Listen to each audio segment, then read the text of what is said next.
খারাপ স্বপ্ন দেখলে বুঝি? স্বপ্ন নয় গিন্নি, স্বপ্ন নয়। ও, ওই শোনো।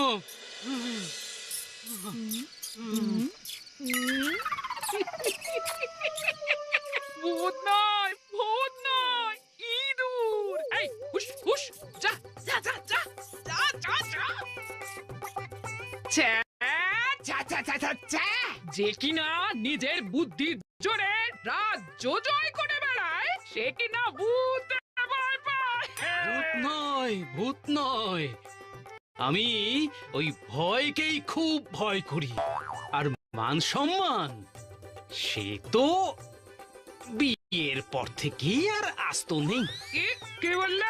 এই না মানে ইঁদুর গুলো আমার মান সম্মানটাও কেটে নিয়ে চলে গেছে। যত সব। আহ, আহ।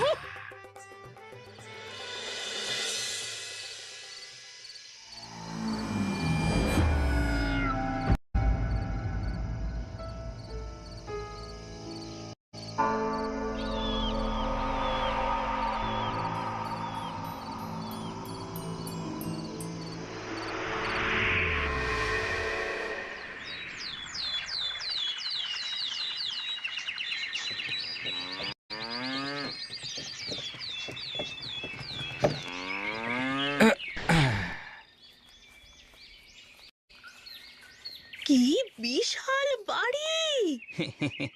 অনেক খুঁজে এই পুরনো জমিদার বাড়িটা জলের দরে কিনেছি।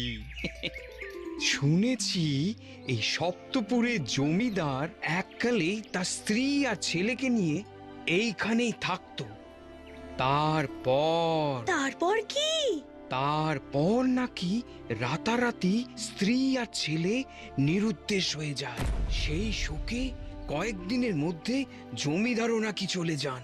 আর তারপর থেকে এই বাড়িটা পড়েই আছে। ও, চলো এবার ভেতরে যাওয়া যাক।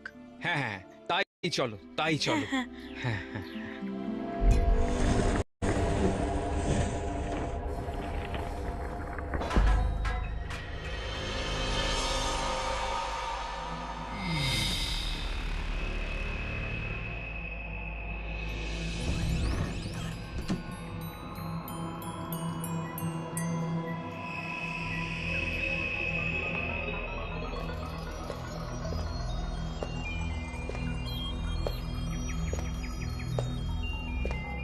কি কেমন বাড়িটা? ভালোই ভালোই। আচ্ছা, এটা নিশ্চয়ই জমিদার মশাইয়ের ছবি। জমিদারের এমন একটা বলিষ্ঠ চেহারার সঙ্গে ইয়া বড় একটা গোঁফ থাকলে দারুণ মানাতো। কাটা ঘায়ে নুনের ছিটে দেবেন না দিদি ভাই। জানতাম চমকে যাবেন, তাই তো সঙ্গে করে জল এনেছি। গলা শুকিয়ে গেলে খেতেও পারবেন, আবার জ্ঞান হারালে চোখে মুখে ছিটিয়ে দিতেও পারবেন। চাই না আমাদের জমিদার বাড়ি, ক্ষমা করে দিন আমাদের। প্রাণে বাঁচলে কুড়ে ঘরে থাকবো, আর এ মুখো হব না, কথা দিলাম। আরে দাঁড়ান দাঁড়ান দাদা ভাই, দাঁড়ান দিদি ভাই, আরে আগে কথাটা তো শুনুন। আরে দেখো,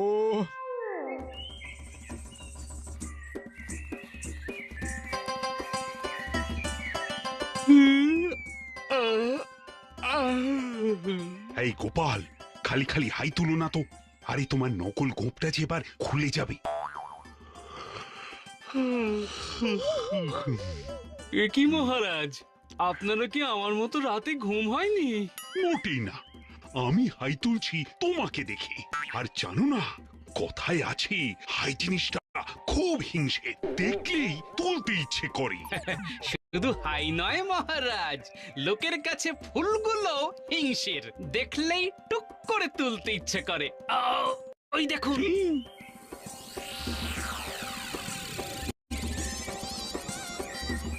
তবে রে, এই যে আজ একেবারে হাতে নাতে ধরেছি।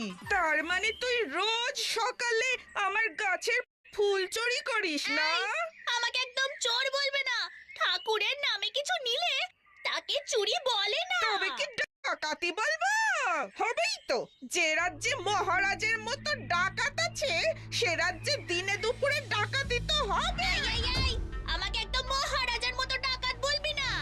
তার চেয়ে বরং চোর বল, সেটা অনেক বেশি সম্মানের। হ্যাঁ, তা ঠিক বলেছিস। তুই তো সামান্য কটা ফুল নিয়েছিস, ওদিকে মহারাজ দিনের পর দিন খাজনার নামে সর্বস্ব লুট করে চলেছেন। জমি, বাড়ি, সোনা, গয়না কিছুই তো বাদ দিচ্ছেন না। এই গোপাল, এ আমি কি শুনছি? ছি ছি ছি ছি ছি ছি ছি। কোনোদিন খাজনার নামে আমি তো প্রজাদের উপর অত্যাচার করিনি। উল্টে যারা খাজনা দিতে পারবে না বলেছে তাদের আমি খাজনা মকুব করে দিয়েছি। আমিও তো সেটাই ভাবছি। না, হিসেব যে কিছুতেই মিলছে না। ওর কাছে ছিল 13, কিন্তু 7টা তো কত মিলেছে। এতক্ষণে হিসেবটা মিলেছে।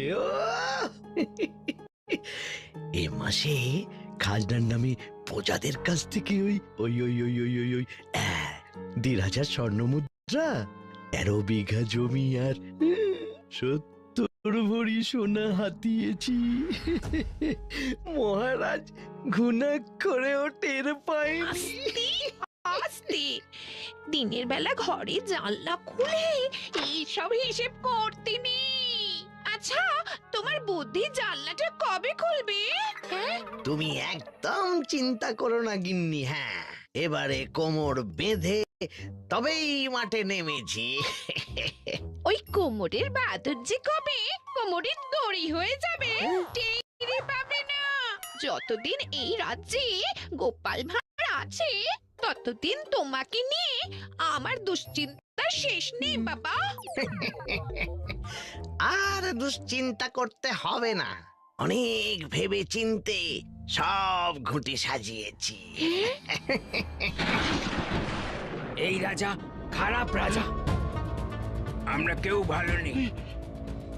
এমন রাজা চাই না আমাদের। মহারাজ নিপাচ্ছা রাজা না রক্ত চোষা? এই রাজা খারাপ রাজা, এমন রাজা চাই না আমাদের। মহারাজ নির্বাচা।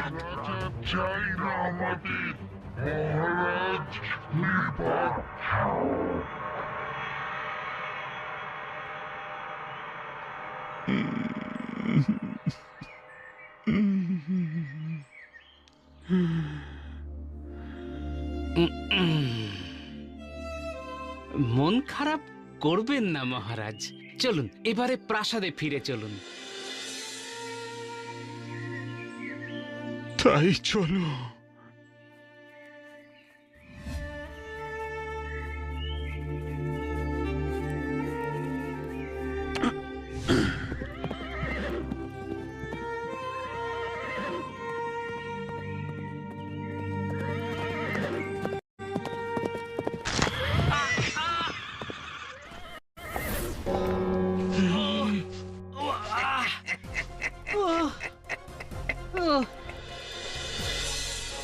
মহারাজ, আপনি পালিয়ে যান। এরা ডাকাত, আপনাকেও ছেড়ে কথা বলবে না।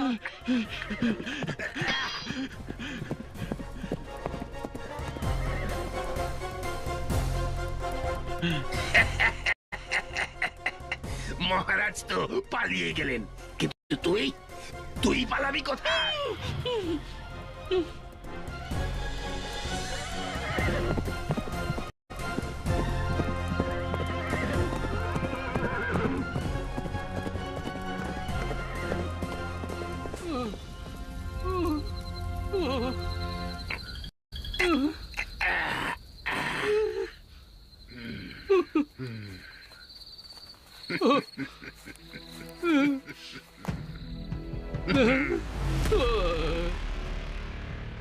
এসে গেছি প্রায়। তাড়াতাড়ি জঙ্গলটা ঘিরে ফেলো সেনাপতি। গোপালকে যে করেই হোক বাঁচাতে হবে। ঠিক আছে মহারাজ।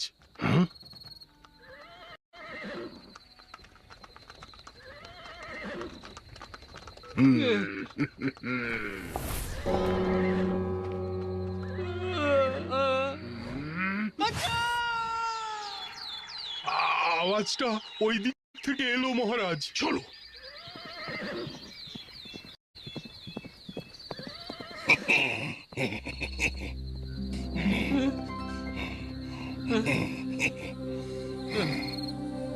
আমার হাত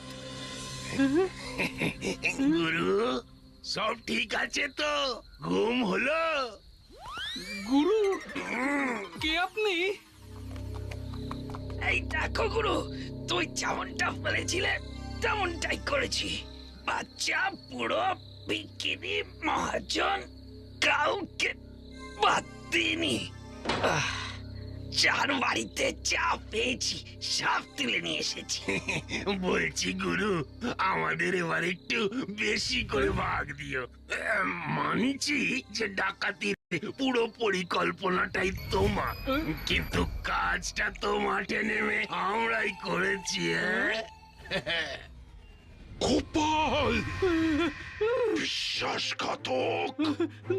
না না না না, সবাইকে গ্রেপ্তার করো। গোপাল কেউ ছাড়বে না।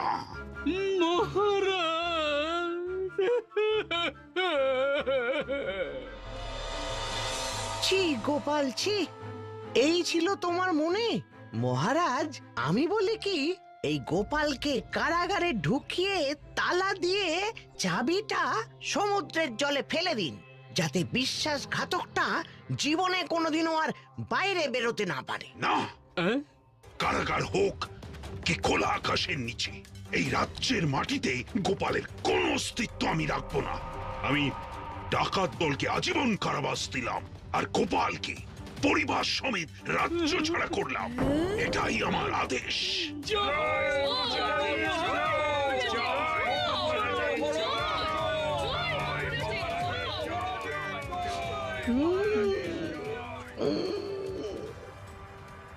এবার তাহলে শুরু করি। করুন করুন, একেবারে গোড়া থেকে। মাথা খাটা গোপাল, মাথা খাটা, তাহলে আপনার বিপদ বাড়বে বই কমবে না।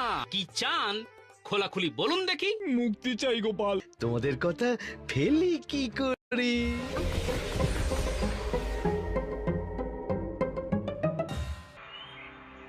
বেশ হয়েছে, এবার দেখবি অন্য রাজ্যে গিয়ে লোক ঠকিয়ে খাবে। আমার তো বাপু প্রথম থেকেই ওই গোপাল দাদাকে সুবিধের লোক বলে মনে হতো না।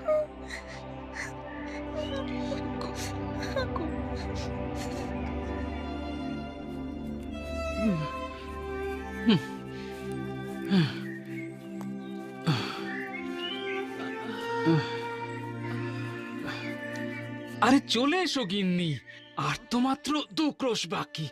তারপরেই সপ্তপুর নামে একটা গ্রাম আছে। আর যে পা চলছে না, তেষ্টায় গলা বুক ফেটে যাচ্ছে।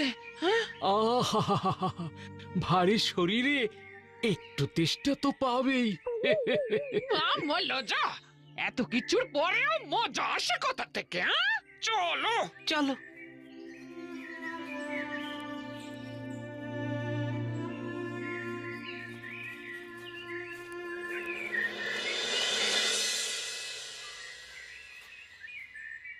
বুঝলে গিন্নি, এই অচেনা গ্রামে ঢুকে লাভ নেই।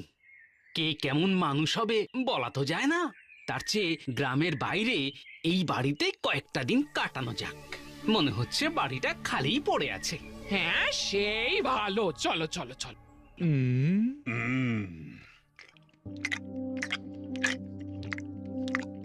কি হলো রানী, মুখটা অমন বাংলার পাঁচের মতো করে রেখেছো কেন? গোপালকে শাস্তি দেবার আগে একবার ঠান্ডা মাথায় বিবেচনা করে দেখলে ভালো করতেন নাকি?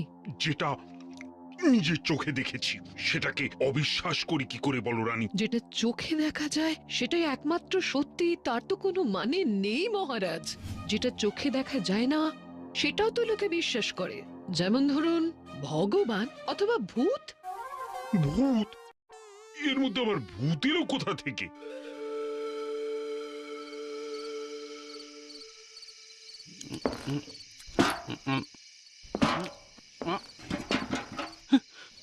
এসেছে এসেছে, এর মধ্যেও ভূত এসেছে গিন্নি। আমি নিজের কানে শুনেছি সেই আওয়াজ। এই নিশ্চয়ই ইঁদুরের কাজ। এতদিন বাড়িটা ফাঁকা পড়েছিল কি না? ইঁদুর, বাঁদর, সাপ কত কি আছে।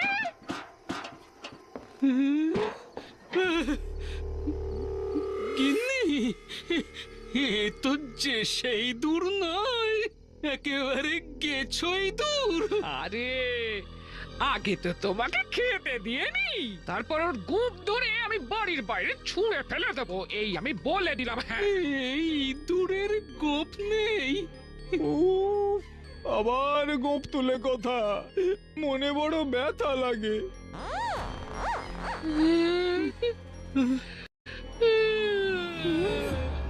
মাগো, বাঁচাও! সত্যি সত্যি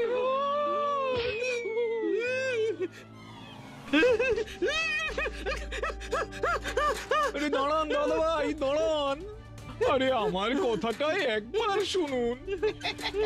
পালিয়ে যাবেন কোথায় শুনি? এই বাড়ি এককালে আমার ছিল, সব অলিগুলি আমার মুখস্থ।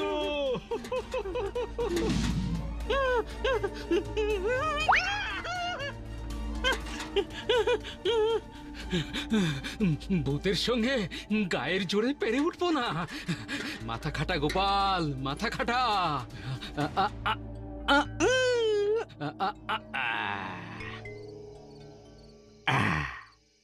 যাক বাবা, বাঁচলাম। আমার কাজ শেষ। কাজ? কিসের কাজ? এতদিনের পুরনো ভূত মরচে ধরা হাড়ে হাড় ঘষা লেগে কেমন ক্যাচ ক্যাচ আওয়াজ হচ্ছে। আমার আবার অমন আওয়াজে কাঁচা ঘুম ভেঙে যায়। তাই আপনাকে ছুটিয়ে, না মানে একটু উড়িয়ে, হাড়ের মরচে গুলো ছাড়িয়ে দিলাম।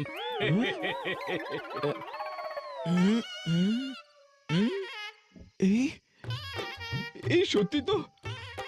আর তো আওয়াজ হচ্ছে না। এই তুমি কি কবিরাজ? আগে না, আমি গোপাল ভাঁড়। হ্যাঁ?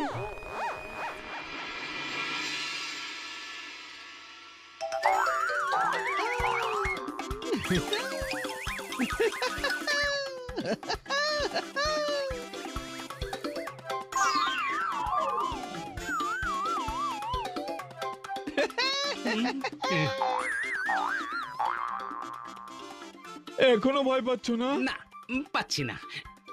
গোপাল ভাঁড় যে এত সহজে ভয় পায় না জমিদার মশাই।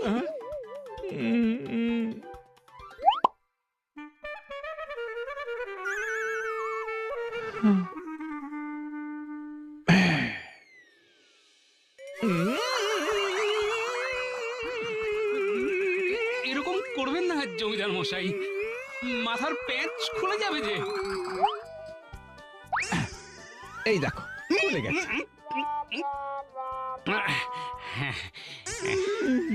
ছি ছি ছি ছি ছি ছি, কিছুতেই তোমাকে ভয় দেখাতে পারছি না। অতীতে বেঁচে থাকতে আমার ভয়ে সপ্তপুরের বাঘে গরুতে এক ঘাটে জল খেত। এই কেন? গ্রামে ঘাট কি একটাই ছিল? এত বড় জমিদার ছিলেন, গ্রামে আর একটা ঘাট বানাতে পারেননি? কি এত বড় কথা? ইচ্ছে করছে তোমার জিভটা টেনে। একের আগে জমিদার, তার উপর ভূত। কিন্তু কিন্তু ওনাকে বুঝতে দিলে চলবে না যে আমি ওনার ভয়ে চমকে চচ্চড়ি হয়ে আছি।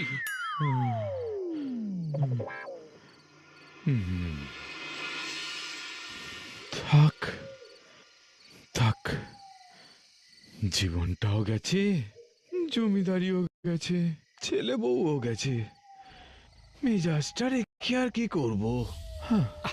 আমাকে ভয় দেখিয়ে কি লাভ শুনি? ভয়ের চোটে যদি আমার আত্মারাম একবার খাঁচা ছাড়া হয়, তাহলে আপনার বিপদ বাড়বে বই, কমবে না। বিপদ? কিসের বিপদ? মানুষ থাকতেই আপনাকে ভয় পাচ্ছি না, আর ভূত হলে তো আরোই পাবো না। তখন কিন্তু ভূতে ভূতে মানে শেয়ানে শেয়ানে টক্কর হবে। বাবা গো, আহ? আমি কি স্বপ্ন দেখলাম?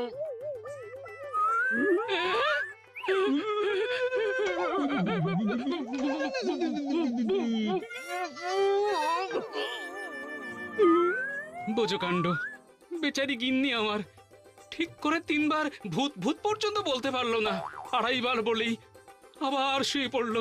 এতদিনে অনেক মানুষ আমাকে দেখে জ্ঞান হারিয়েছে, একমাত্র তোমাকে দেখলাম আমার সামনে গলা তুলে কথা বলছো।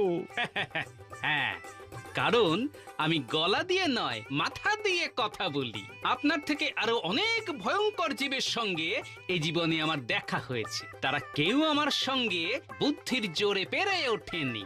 আপনিও পারবেন না, তাই খামোখা ভয় না দেখিয়ে কি চান খোলাখুলি বলুন দেখি। মুক্তি চাই গোপাল, মুক্তি। তুমি সাহসী, মনে হয় বুদ্ধিমানও, তাই হয়তো তুমিই পারবে আমাকে মুক্তি দিতে। মুক্তি যেন ভোলা ময়রার দোকানের সন্দেশ, গেলাম আর কিনে নিয়ে এলাম। আরে কিসে মুক্তি, কিভাবে মুক্তি, কেন মুক্তি এসব না জানলে আপনাকে সাহায্য করব কিভাবে? বলছি সব বলছি, সব। সত্যি এইভাবে আর কতদিন চলতে পারে? আমি কত করে মহারাজকে বললাম প্রজাদের ওপর থেকে খাজনার চাপ কমিয়ে দিন, মহারাজ আমার কথা কানেই তুলছেন না। তাহলে এখন কি উপায় মন্ত্রী মশাই? সোজা আঙুলে ঘি না উঠলে কি করতে হয় জানা আছে? আজকে মন্ত্রী মশাই আঙ্গুল বাঁকাতে হয়। না, তাতেও হবে না। এবার তোমাদের ঘিয়ের পাত্রের নিচে আগুন জ্বালাতে হবে, দেখবে সব ঠিক হয়ে গেছে। তারপর যতটা চাই গরম ভাতে ঢেলে নাও। এবার কৃষ্ণনগর রাজ্যে আগুন জ্বালাবো আমরাই, ওই বদমাইশ রাজাকে সেই আগুনে পুড়িয়ে মারব। তাহলেই আমাদের মুক্তি। বেশ বেশ, আমি তোমাদের পাশেই আছি। না না না না, শুধু পাশে থাকলে চলবে না, আপনাকে সামনে থাকতে হবে। আপনি আমাদের দুঃখের দিনে সবার আগে এগিয়ে এসেছেন। আমরা আপনাকে পরবর্তী রাজা হিসেবে দেখতে চাই। এটাই তো শুনতে চাইছিলাম। বলছি, এত করে যখন বলছো তখন তোমাদের কথা ফেলি কি করে? জয় মন্ত্রী মশাই, জয় জয় মন্ত্রী মশাই, জয় জয় জয় মন্ত্রী মশাই, জয় জয় মন্ত্রী মশাই, জয়।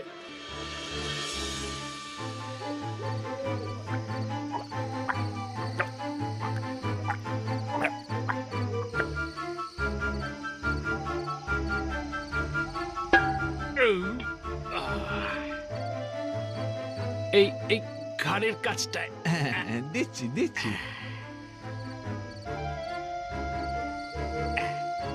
শুধু মোটকে দেবেন না জমিদার মশাই, তাহলেই হবে। না না, তোমার ঘাড় মটকালে আমার গল্প কে শুনবে? এবার তাহলে শুরু করি। হ্যাঁ, করুন করুন, একেবারে গোড়া থেকে। সেই এক সময় ছিল, আজ থেকে প্রায় 150 বছর আগের কথা। সপ্তপুরের জমিদার হিসেবে আমার তখন অনেক নাম ডাক। তখন আমার যেমন বাহুবল ছিল, ঠিক তেমনই ছিল বিশাল বড় এক গোঁপ। 1 মিনিট, আপনার ইয়া বড় গোপ ছিল? যত সব, দুধে এত জল মেশাবেন না। আচ্ছা ঠিক আছে, ইয়া বড় ছিল না, তবে গোঁপ তো ছিল।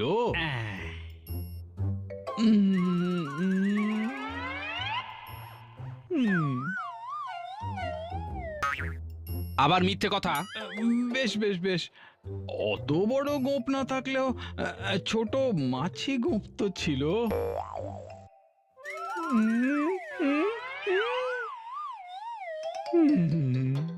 ধ্যাৎ, যেন বাজার থেকে দরদাম করে সবজি কিনছি।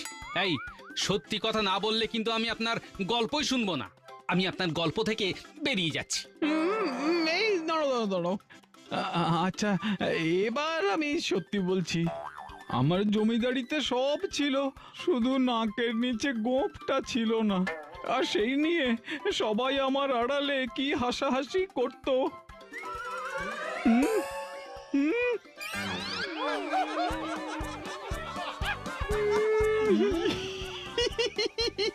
এই জমিদারের গোপ নেই।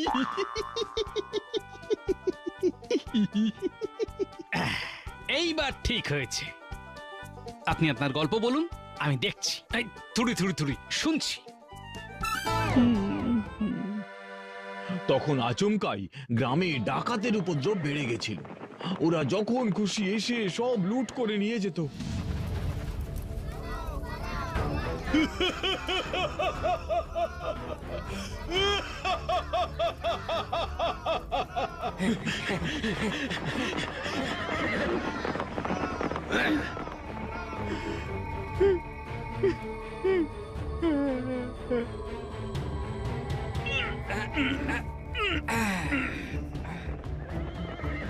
ঠিক সেই কারণেই ঠিক করেছিলাম আমার সমস্ত ধন সম্পত্তি বাঁচানোর জন্য এই বাড়িতে এমন একটা গুপ্তঘর বানাবো যেখানে ডাকাত কেন হাওয়াও গলতে পারবে না। ব্যাস, যেমন ভাবা তেমন কাজ। 1 মাসের মধ্যেই বুড়ো ফকির আমার অনুরোধে এমন একটা ঘর বানিয়ে দিলেন। ডাকাতদের শক্তির জোর আছে, কিন্তু বুদ্ধির জোর অতটা নেই। সেটা ভেবেই বুড়ো ফকির দরজা খোলার জন্য এমন তালা লাগালেন যেটা বুদ্ধির জোর ছাড়া একেবারেই খোলা সম্ভব নয়। মহারাজের চাই সাজা। তাই আজ থেকে আমি নতুন রাজা।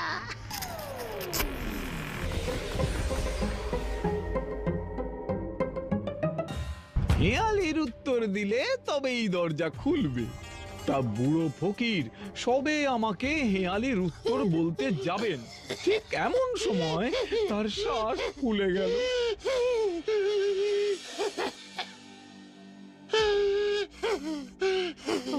আমি কুল কিনারা খুঁজে না পেয়ে বুড়ো ফকিরকে কোলে তুলে ছুটলাম কবিরাজের কাছে। আর তার মধ্যেই ঘটে গেল আর একটা ঘটনা।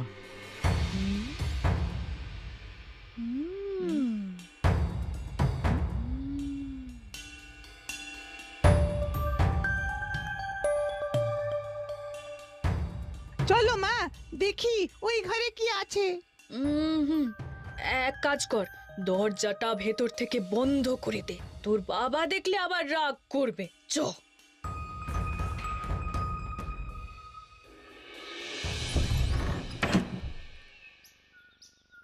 অনেক চেষ্টা করেও সেই বুড়ো ফকিরকে বাঁচাতে পারলাম না। সেই দরজা খোলার সংকেত আমার আর জানা হলো না।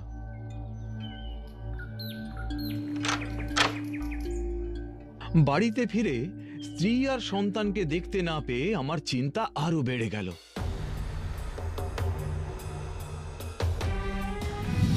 মনে মনে যেটা সন্দেহ করছিলাম সেটাই যে সত্যি হবে কে জানতো।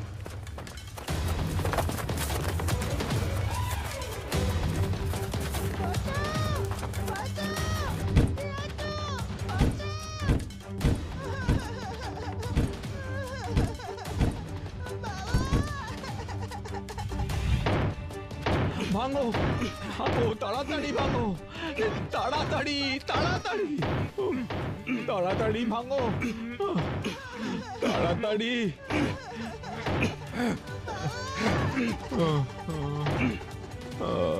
স্ত্রী আর সন্তানের সুখে কয়েকদিনের মধ্যেই ওই দরজার সামনে বসে আমিও শেষ নিঃশ্বাস ত্যাগ করলাম। আমার সাধের সপ্তপুর আমার কাছে অভিশপ্তপুর হয়ে গেল।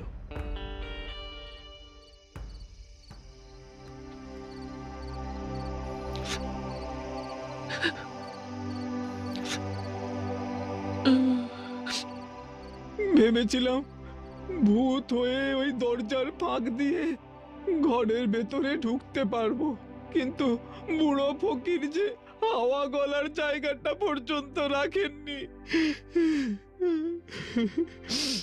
যতক্ষণ না ওই বদ্ধ ঘর থেকে আমার স্ত্রী আর সন্তানের আত্মা মুক্তি পাচ্ছে, ততক্ষণ আমার আত্মা কিছুতেই এই বাড়ি থেকে বেরোতে চাইছে না।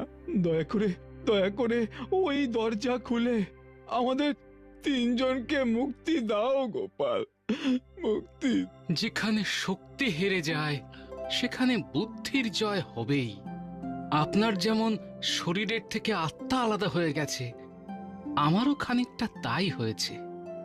শরীরটা আমার সপ্তপুরে পড়ে থাকলেও মনটা যে আমার কৃষ্ণনগরেই পড়ে আছে।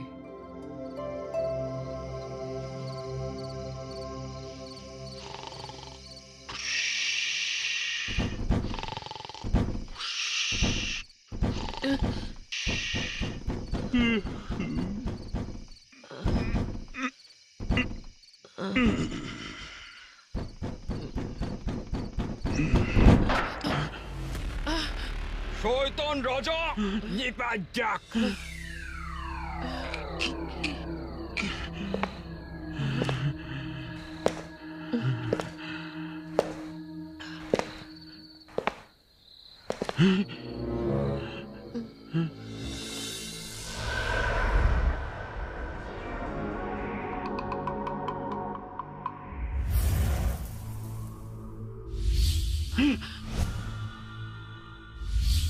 মন্ত্রী, মহারাজের চাই সাজা। তাই আজ থেকে আমি নতুন রাজা। মন্ত্রী, ছি,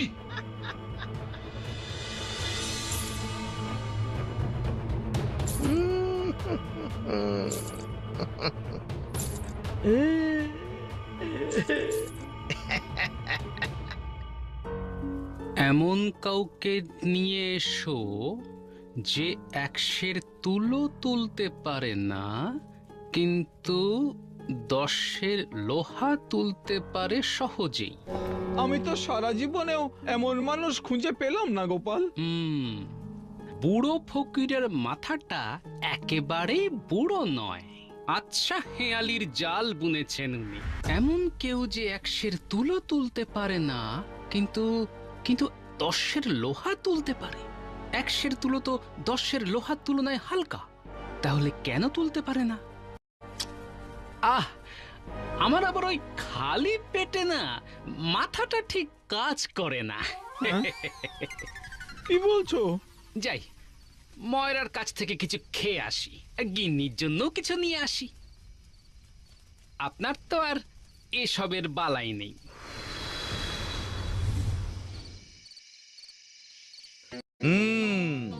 আজ থেকে প্রজাদের খাজনা দ্বিগুণ করে দাও মন্ত্রী।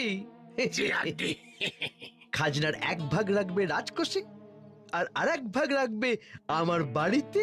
আর কেউ খাজনা দিতে না চাইলে রাতের অন্ধকারে। বুঝে গেছি মহারাজ, বুঝে গেছি।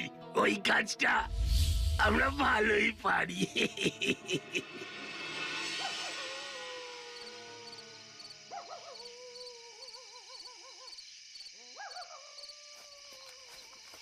এই যে গোপাল দাদা, তুমি বোধহয় এটাই চেয়েছিলে।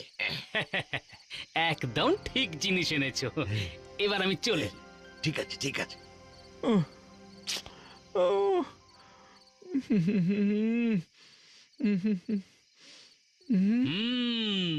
জমিদার মশাই, এটাই হলো হেয়ালির উত্তর, চুম্বক।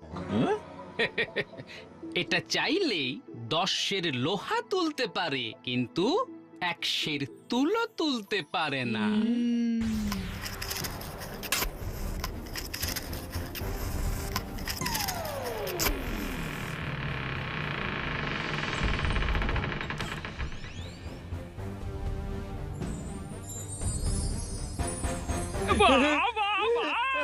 তোমার বুদ্ধি চুরি বেড়া।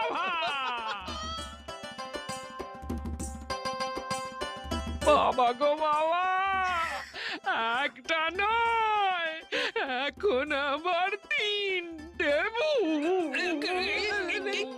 ধন্যবাদ আমাদের আত্মার মুক্তি দেওয়ার জন্য। এবার আমরা আসি বাবা, আপনিও চলুন। হ্যাঁ,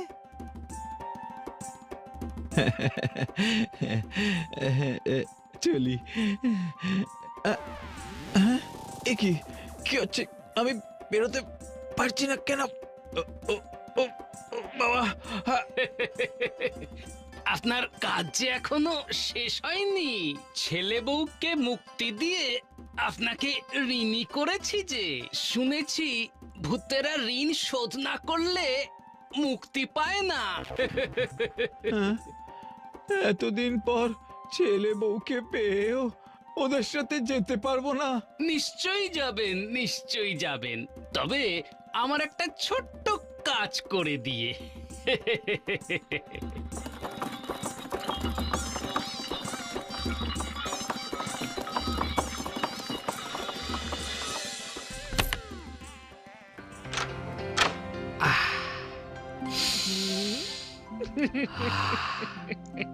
নিজের বাড়ির গন্ধের সঙ্গে আর কিছুরই তুলনা হয় না, বলো গিন্নি? আমাদের সাধের বাড়ি, এই বাড়ি ছেড়ে আর যেতে চাই না গো। ঘরের ছেলে বউ ঘরে ফিরেছে, এবার পালা এই বুদ্ধির জোরে গোপালের ভবিষ্যৎ বদলানো।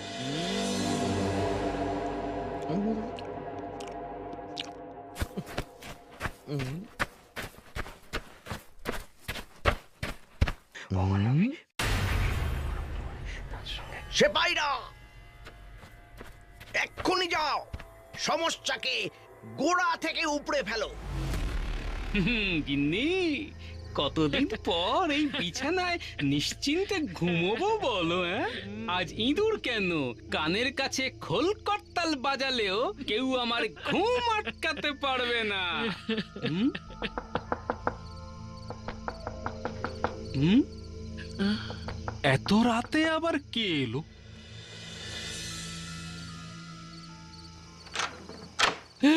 ওরে বাবা, কি কাণ্ড! দেখো, দেখো।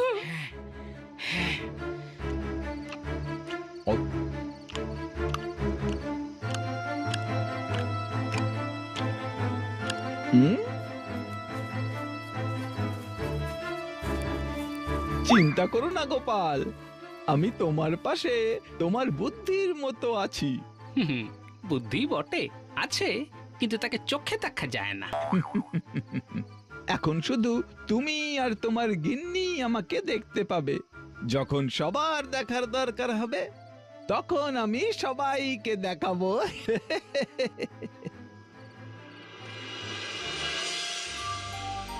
ভেবেছিলাম তোমার মুখ আর আমাকে কোনোদিন দেখতে হবে না গোপাল, কিন্তু তোমার নিয়তি তোমাকে আবার এই রাজ্যে টেনে এনেছে দেখছি।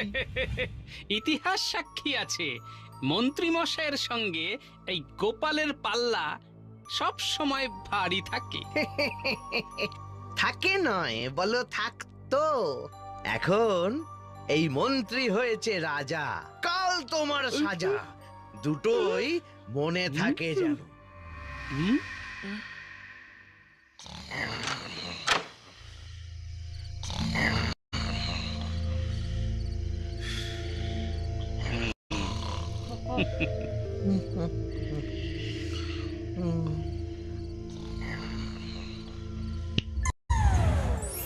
আমার ঘুম পেয়েছে,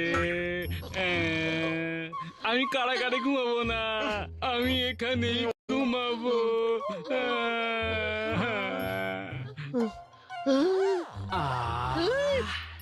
কি আরাম! গোপাল কারাগার থেকে বেরিয়ে এলো কিভাবে? চাবি চাবি তো আমার কাছে। তোমাকে বলেছিলাম গোপাল কিন্তু সুবিধের লোক নয়, এই বুদ্ধির জোরে তোমার থেকে অনেক এগিয়ে। আমি এখানেই ঘুমাবো, কারাগারের বিছানাটা যে বড্ড শক্ত। তুমি বেরিয়ে এলে কিভাবে? এতদিন খাইনি কিনা, তাই শুকিয়ে গেছি। তাই তো একটু কসরত করতেই গরাদের ফাঁক দিয়ে গলে গেলাম। গলাচ্ছি তোমাকে। সেপাই, এই সেপাই, ধরো ধরো, গোপালকে ধরো বলছি, ধরো। চু কিট কিট কিট কিট কিট কিট কিট কিট কিট কিট কিট কিট কিট কিট।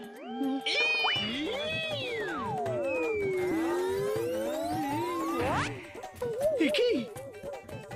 গোপাল এত বড় ভুঁড়ি নিয়ে লাভ দিল? যাকে যাক, কারাগারের প্রহরীরা কি এখনো বসে বসে মাছি মারছে? আজ আজ সবকটার গর্দান নেব।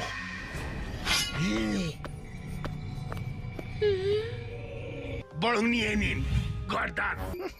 গোপালের গর্দানটা নাও। জয় মহারাজের জয়। জয়ধ্বনি পরে দেবে, আগে বলো গোপাল কোথায়? কেন? যেখানে ছিল এই যে। হুম?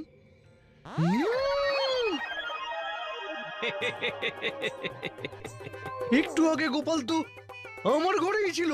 আগে তা হতেই পারে না মহারাজ, গোপালকে আমরা সারাক্ষণ চোখে চোখে রেখেছি। তাহলে কি আমার চোখটা গেল?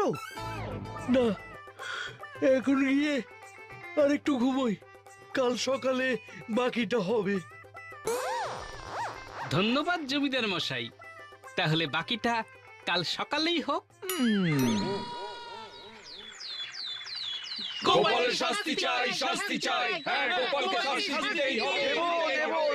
দেব শাস্তি দেব বলেই তো বিচার সভায় গোপালকে নিয়ে এলাম।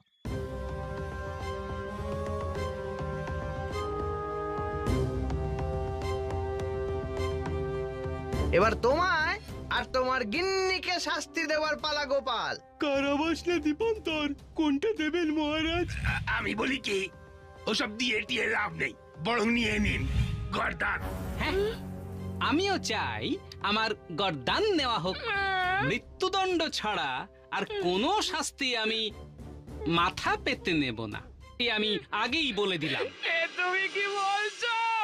তুমি চলে গেলে আমার কি হবে? আরে এতদিন এই মাথার জোরে আমি অসাধ্য সাধন করে এসেছি গিন্নি, কিন্তু এবার আর পারলাম না। মন্ত্রী মশাই বুদ্ধির জোরে জিতে গেলেন, তাই এই মাথা আমি আর রাখতে চাই না। এ তো মেঘনা চাইতেই জল। গোপাল সবার সামনে স্বীকার করলো আমার বুদ্ধি ওর থেকে বেশি।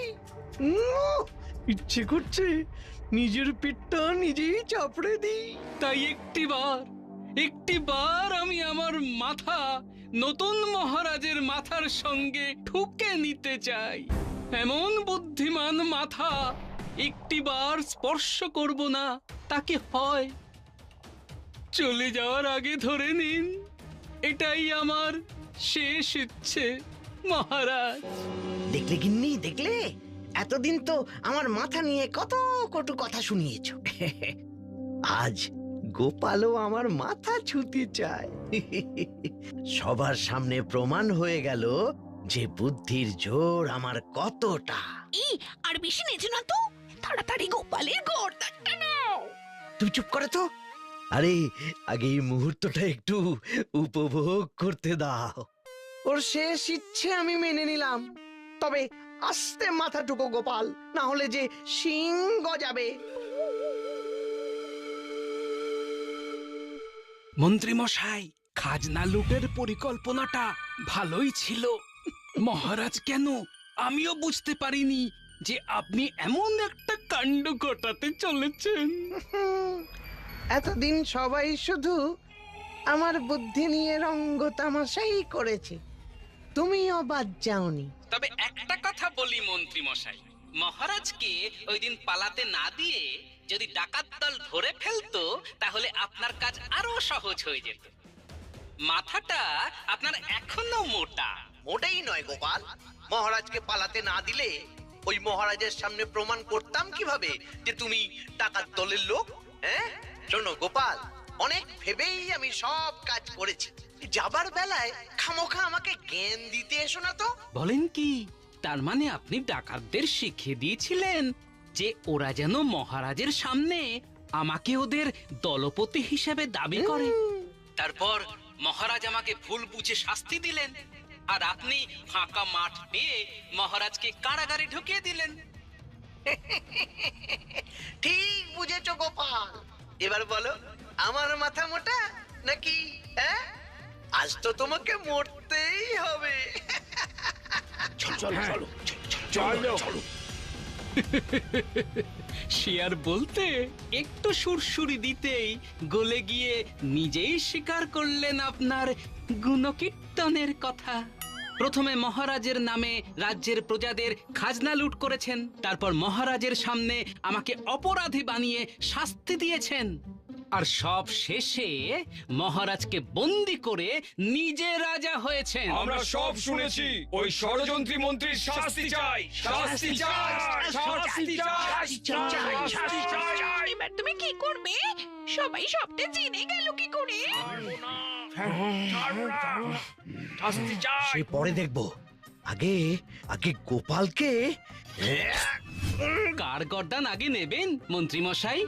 আমার নাকি আমারটাই আগে নিতে হবে? কিন্তু না, আমারটাই আগে নিতে হবে, এটা আমার আবদার।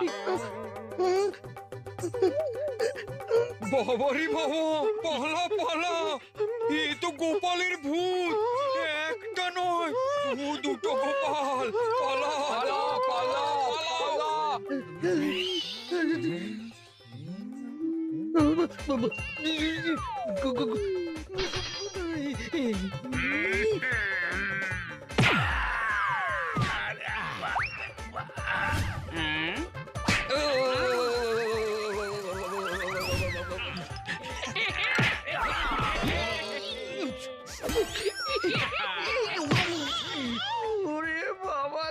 মহারাজ আর বাকি সভাসদদের নিয়ে এসো।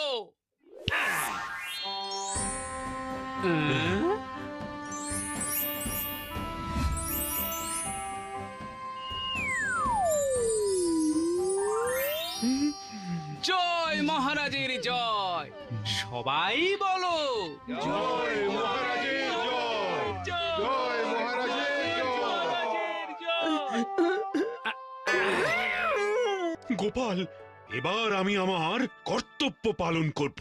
আপনার জন্য একটা উপহার আছে। দুঃখিত আমার রাজ্যের প্রজারা, আমি ঘুণাক্ষরেও টের পাইনি আমার আড়ালে মন্ত্রী এমন একটা ষড়যন্ত্র করে তোমাদের লুট করেছে। আমি আমি এর জন্য ক্ষমা প্রার্থী। আমাদেরও আপনি ক্ষমা করে দেবেন মহারাজ। হ্যাঁ মহারাজ, আমরাও আপনাকে ভুল বুঝেছি। গোপাল, পারলে তুমি আর তোমার গিন্নিও আমাকে ক্ষমা করে দিও। ঘরের লোকের কাছে ক্ষমাও চাইতে নেই, ধন্যবাদও বলতে নেই, এটা আমার কর্তব্য মহারাজ, আমি পালন করেছি। এবার আমি আমার কর্তব্য পালন করব সস্ত্রীক।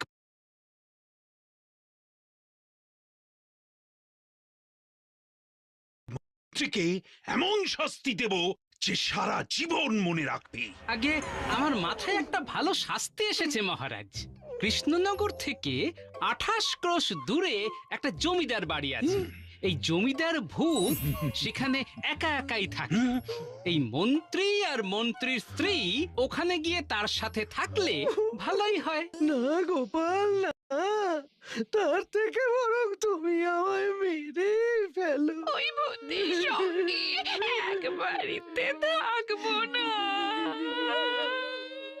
সেনাপতি, ওদেরকে নিয়ে যাও।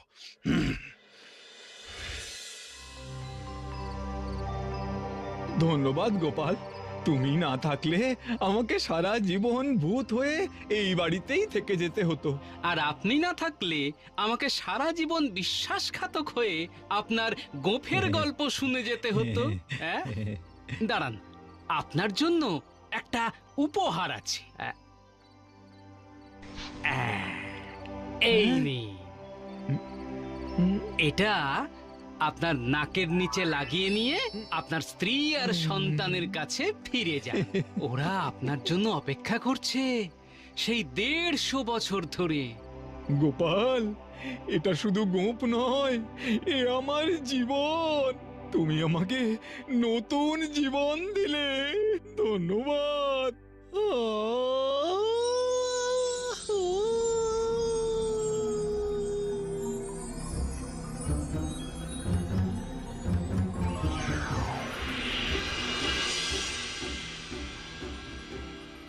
ভূতের আবার জীবন।